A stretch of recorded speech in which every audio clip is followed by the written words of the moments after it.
Des gentils exercent l'autorité sur eux, et ceux qui les dominent se font appeler bienfaiteurs. Mais il n'en sera pas de même pour vous. Au contraire, que le plus grand parmi vous soit comme le plus petit, et celui qui gouverne comme celui qui sert. Car qui est le plus grand, celui qui est à table ou celui qui sert?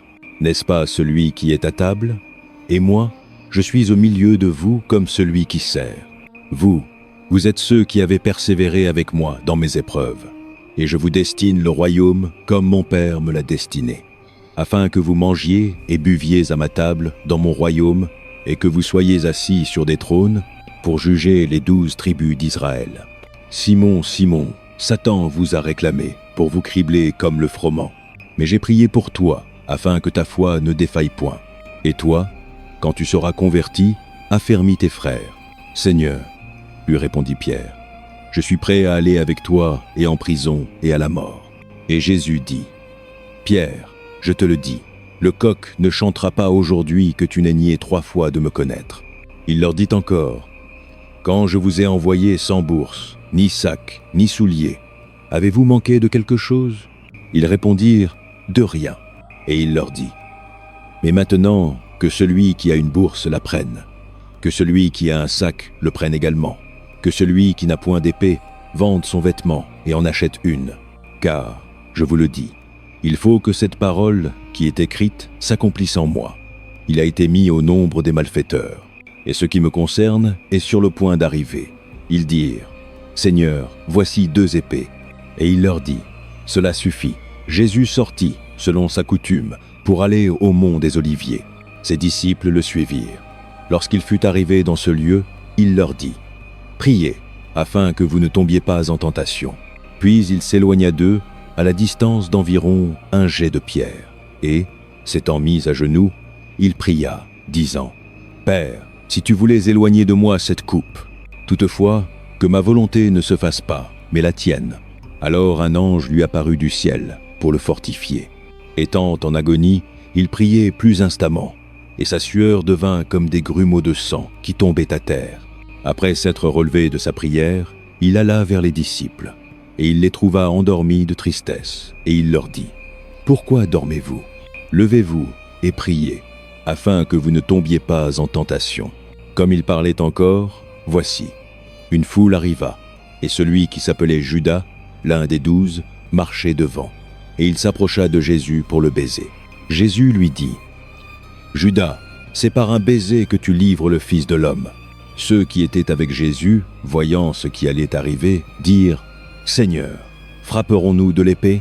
Et l'un d'eux frappa le serviteur du souverain sacrificateur, et lui emporta l'oreille droite. Mais Jésus, prenant la parole, dit, « Laissez, arrêtez. » Et, ayant touché l'oreille de cet homme, il le guérit. Jésus dit ensuite aux principaux sacrificateurs, aux chefs des gardes du temple et aux anciens qui étaient venus contre lui. « Vous êtes venus, comme après un brigand, avec des épées et des bâtons. J'étais tous les jours avec vous dans le temple, et vous n'avez pas mis la main sur moi. Mais c'est ici votre heure, et la puissance des ténèbres. » Après l'avoir saisi et emmené, ils le conduisirent dans la maison du souverain sacrificateur. Pierre suivait de loin. Ils allumèrent du feu au milieu de la cour, et ils s'assirent tous ensemble. Pierre s'assit parmi eux. Une servante, qui le vit assis devant le feu, fixa sur lui les regards et dit, « Cet homme était aussi avec lui. » Mais il le nia, disant, « Femme, je ne le connais pas. » Peu après, un autre, l'ayant vu, dit, « Tu en es aussi. » Et Pierre dit, « Homme, je n'en suis pas. » Environ 1 heure plus tard, un autre insistait, disant, « Certainement cet homme était aussi avec lui, car il est galiléen. » Pierre répondit, « Homme, je ne sais ce que tu dis. » Au même instant, comme il parlait encore, le coq chanta. Le Seigneur s'étant retourné, regarda Pierre. Et Pierre se souvint de la parole que le Seigneur lui avait dite. « Avant que le coq chante aujourd'hui, tu me renieras 3 fois. » Et étant sorti, il pleura amèrement. Les hommes qui tenaient Jésus se moquaient de lui et le frappaient. Ils lui voilèrent le visage, et ils l'interrogeaient en disant « Devine qui t'a frappé ?» Et ils proféraient contre lui beaucoup d'autres injures. Quand le jour fut venu, le collège des anciens du peuple, les principaux sacrificateurs et les scribes, s'assemblèrent et firent conduire Jésus dans leur sanhédrin. Ils dirent, « Si tu es le Christ, dis-le-nous. Jésus leur répondit, si je vous le dis, vous ne le croirez pas. Et si je vous interroge, vous ne répondrez pas. Mais dès maintenant, le Fils de l'homme sera assis à la droite de la puissance de Dieu. Tous dirent, tu es donc le Fils de Dieu? Et il leur répondit, vous dites que je le suis. Alors ils dirent, qu'avons-nous encore besoin de témoignages? Nous l'avons entendu nous-mêmes de sa bouche. Luc chapitre 23. Toute l'assemblée s'étant levée, ils le menèrent devant Pilate. Ils se mirent à l'accuser, disant, nous avons trouvé cet homme excitant notre nation à la révolte, empêchant de payer le tribut à César, et se disant lui-même Christ, roi. Pilate l'interrogea en ces termes, es-tu le roi des Juifs? Jésus lui répondit, tu le dis. Pilate dit aux principaux sacrificateurs et à la foule, je ne trouve point de crime en cet homme. Mais ils insistèrent et dirent, il soulève le peuple en enseignant par toute la Judée depuis la Galilée où il a commencé, jusqu'ici. Quand Pilate entendit parler de la Galilée, il demanda si cet homme était galiléen. Et, ayant appris qu'il était de la juridiction d'Hérode, il le renvoya à Hérode, qui se trouvait aussi à Jérusalem en ces jours-là. Hérode, en voyant Jésus, eut une grande joie, car depuis longtemps, il désirait le voir, à cause de ce qu'il avait entendu dire de lui, et il espérait qu'il le verrait faire quelques miracles. Il lui adressa beaucoup de questions, mais Jésus ne lui répondit rien. Les principaux sacrificateurs et les scribes étaient là, et l'accusaient avec violence. Hérode aussi, avec ses gardes, le traita avec mépris. Après s'être moqué de lui et l'avoir revêtu d'un habit éclatant, il le renvoya à Pilate. Ce jour même, Pilate et Hérode devinrent amis, d'ennemis qu'ils étaient auparavant. Pilate, ayant assemblé les principaux sacrificateurs, les magistrats et le peuple, leur dit « Vous m'avez amené cet homme comme excitant le peuple à la révolte. Et voici, je l'ai interrogé devant vous, et je ne l'ai trouvé coupable d'aucun des crimes dont vous l'accusez. Hérode non plus, car il nous l'a renvoyé, et voici, cet homme n'a rien fait qui soit digne de mort. Je le châtierai donc, et je le relâcherai. » Mais ils s'écrièrent tous ensemble, « Fais mourir celui-ci, et relâche-nous Barabbas. » Barabbas avait été mis en prison pour une sédition qui avait eu lieu dans la ville, et pour un meurtre. Pilate leur parla de nouveau, dans l'intention de relâcher Jésus. Mais ils vociféraient, disant « Crucifie, crucifie-le. » Pour la troisième fois, il leur dit « Quel mal a-t-il fait? Je n'ai rien trouvé en lui qui mérite la mort. Je le châtierai donc, et je le relâcherai. » Mais ils insistèrent à grands cris, demandant qu'il fût crucifié, et leurs cris l'emportèrent. Pilate jugea que ce qu'il demandait devait être fait. Il relâcha celui qui avait été mis en prison pour sédition et pour meurtre, et qu'il réclamait, et il livra Jésus à leur volonté. Comme ils l'emmenaient, ils prirent un certain Simon de Cyrène, qui revenait des champs, et ils le chargèrent de la croix, pour qu'il la portât derrière Jésus. Une grande multitude de peuple le suivait, ainsi que des femmes qui se frappaient la poitrine et se lamentaient sur lui. Jésus se tourna vers elles et dit, « Filles de Jérusalem, ne pleurez pas sur moi, mais pleurez sur vous et sur vos enfants. Car voici, des jours viendront où l'on dira, « Heureuses les stériles, heureuses les entrailles qui n'ont point enfanté, et les mamelles qui n'ont point allaité. » Alors on se mettra à dire aux montagnes, « Tombez sur nous, et aux collines, couvrez-nous. » Car si l'on fait ces choses au bois vert, qu'arrivera-t-il au bois sec? On menait aussi 2 malfaiteurs pour les faire mourir avec lui. Lorsqu'ils furent arrivés au lieu appelé le crâne, ils le crucifièrent là, ainsi que les malfaiteurs, l'un à droite, l'autre à gauche. Jésus dit, « Père, pardonne-leur, car ils ne savent ce qu'ils font. » Ils se partagèrent ses vêtements, en les tirant au sort. Le peuple se tenait là et regardait. Les magistrats se moquaient de lui, disant, « Il a sauvé les autres, qu'il se sauve lui-même, s'il est le Christ, l'élu de Dieu. » Les soldats aussi s'approchèrent pour lui présenter du vinaigre, et ils disaient, « Si tu es le roi des Juifs, sauve-toi toi-même. » Il y avait au-dessus de lui cette inscription, « Celui-ci est le roi des Juifs. » L'un des malfaiteurs crucifiés l'injuriait, disant, « N'es-tu pas le Christ? Sauve-toi toi-même et sauve-nous. » Mais l'autre le reprenait et disait, « Ne crains-tu pas Dieu, toi qui subis la même condamnation? Pour nous c'est justice, car nous recevons ce qu'ont mérité nos crimes.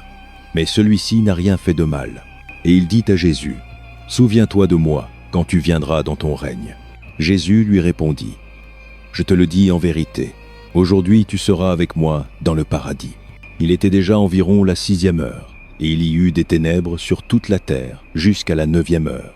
Le soleil s'obscurcit, et le voile du temple se déchira par le milieu. Jésus s'écria d'une voix forte, « Père, je remets mon esprit entre tes mains. » Et, ayant dit cela, il expira.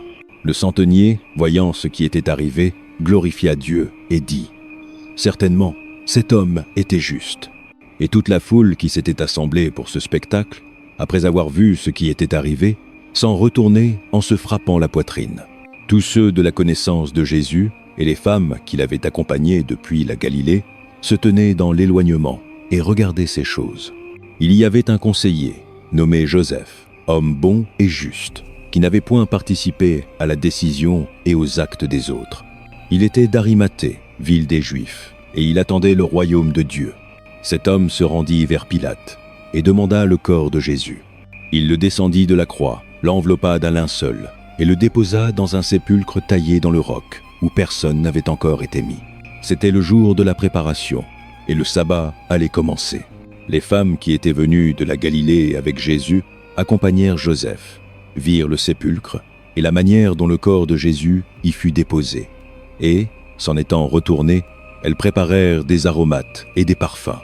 Puis elles se reposèrent le jour du sabbat, selon la loi. Luc chapitre 24. Le premier jour de la semaine, de grand matin, les femmes se rendirent au sépulcre, portant les aromates qu'elles avaient préparés. Elles trouvèrent que la pierre avait été roulée de devant le sépulcre. Et, étant entrées, elles ne trouvèrent pas le corps du Seigneur Jésus. Comme elles ne savaient que penser de cela, voici, 2 hommes leur apparurent en habits resplendissants. Saisies de frayeur, elles baissèrent le visage contre terre. Mais ils leur dirent, « Pourquoi cherchez-vous parmi les morts celui qui est vivant? Il n'est point ici, mais il est ressuscité. Souvenez-vous de ce qu'il vous a dit, lorsqu'il était encore en Galilée. Il faut que le Fils de l'homme soit livré entre les mains des pécheurs, qu'il soit crucifié et qu'il ressuscite le 3e jour. » Et elles se ressouvinrent des paroles de Jésus. Elles revinrent du sépulcre et annoncèrent toutes ces choses aux 11 et à tous les autres. Celles qui dirent ces choses aux apôtres étaient Marie de Magdala, Jeanne, Marie, mère de Jacques, et les autres qui étaient avec elle. Ils tinrent ces discours pour des rêveries, et ils ne crurent pas ces femmes. Cependant Pierre se leva et courut au sépulcre. S'étant baissé, il ne vit que les bandes qui étaient à terre. Puis il s'en alla chez lui, dans l'étonnement de ce qui était arrivé. Et voici, 2 d'entre eux allaient, ce même jour, à un village nommé Emmaüs, éloigné de Jérusalem de 60 stades. Ils s'entretenaient ensemble de tout ce qui s'était passé. Pendant qu'ils s'entretenaient et qu'ils se posaient des questions, Jésus s'approcha et fit route avec eux. Mais leurs yeux étaient empêchés de le reconnaître. Il leur dit, « De quoi vous entretenez-vous en marchant, pour que vous soyez tout tristes ?» L'un d'eux, nommé Cléopas, lui répondit, « Es-tu le seul qui, séjournant à Jérusalem, ne sache pas ce qui est arrivé ces jours-ci ?»« Quoi ?»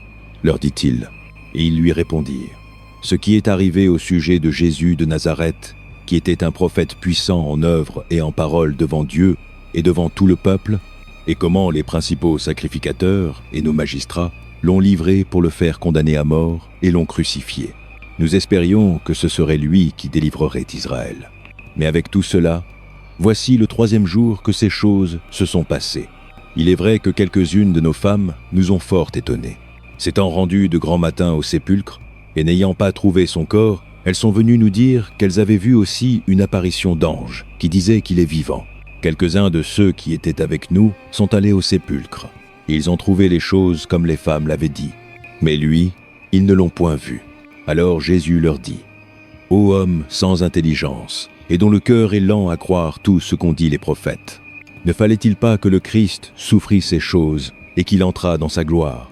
Et, commençant par Moïse et par tous les prophètes, il leur expliqua dans toutes les Écritures ce qui le concernait. Ils approchèrent du village où ils allaient, et ils semblaient vouloir aller plus loin.